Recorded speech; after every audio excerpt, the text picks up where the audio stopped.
डली न्यूज। सन्माननीय सदस्य मीर कोटेजा। अध्यक्ष महोदय,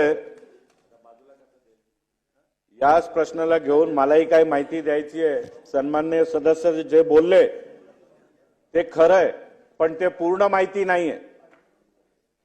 मानखुर्दचा बैंगनवाडी, रफिकनगर, लोटस कॉलनी, गौतम नगर या सर्व परिसरामध्ये झोपडपट्टीमध्ये आज पण दुसरा माळा, तिसरा माळा, चौथा माळा हे झोपडपट्टीमध्ये बनतायत आणि महानगरपालिकेचे अधिकारी काहीच कारवाई करत नाहीये। माझा खूप स्पेसिफिक प्रश्न आहे, गेल्या 2 वर्षात 3 वर्षात झोपडपट्टीमध्ये पोटमाळा आपण ऐकलं होतं, पण झोपडपट्टीमध्ये तिसरा आणि चौथा माळा हे तुम्हाला मुंबईमध्ये सर्वात जास्त कुठे दिसणार, तर या विभागात दिसणार। तर महानगरपालिकेचे अधिकारी यांनी जे नोटिसा काढली आहेत, स्पीकिंग ऑर्डर काढलेत, त्यांच्यावरती आजही कारवाई केलेली नाहीये।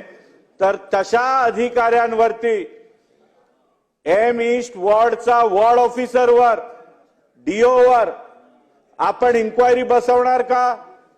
त्यांना सस्पेंड करणार का? कारण हा खूप स्पेसिफिक आहे।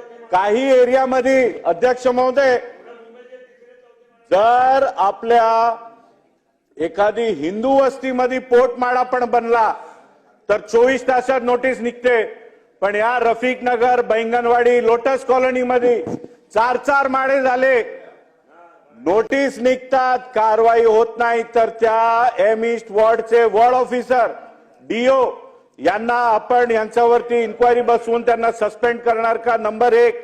अध्यक्ष महोदय, वस्तुस्थिती त्या विभागात अशी आहे की जर एक छोटासा हिंदू मंदिर डीपीडीसी फंड मध्ये मान्यता घेऊन जर त्याच्या कामाची सुरुवात होत असेल ना अध्यक्ष महोदय, तिकडे सरकारी अधिकारी काम करू शकत नाही। महाराष्ट्र शासनचा डीपीडीसी मधनं पास झालेला फंडाचं काम होऊ शकत नाही। पण जर त्या शासनाच्या जमिनीवरती या मायनॉरिटीजचे वास्तू असेल तर 4-4 माळ्याचे वास्तू आयोडी नाही, सीसी नाही, कशा होतात? अध्यक्ष महोदय, अशा वास्तूवरती ज्याला काही परवाने नाहीये, तर त्या अशा वास्तूंवरती पण आपण नोटीस काढणार का? ज्यांना आयोडी, सीसी नाहीये, प्रश्न विचारतायत, ज्या वास्तूंना मगाशी भाषण चालू होती, ज्या वास्तूंना आयोडी, सीसी नाहीये आणि 4-4 माळ्याचे आरसीसी स्ट्रक्चर्स आहेत, त्यांच्यावरती आपण काय कारवाई करणार? हा माझा स्पेसिफिक प्रश्न आहे। मंत्री महोदय।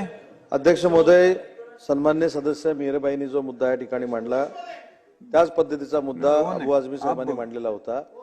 या संदर्भात अनधिकृत बांधकामाला कोण जर पाठीशी घालत असेल तर त्याची गय महानगरपालिकेच्या अधिकाऱ्यांची केली जाणार नाही, परंतु संबंधित जो काय मुद्दा मांडलाय त्याची सविस्तर चौकशी होणं गरजेचं आहे।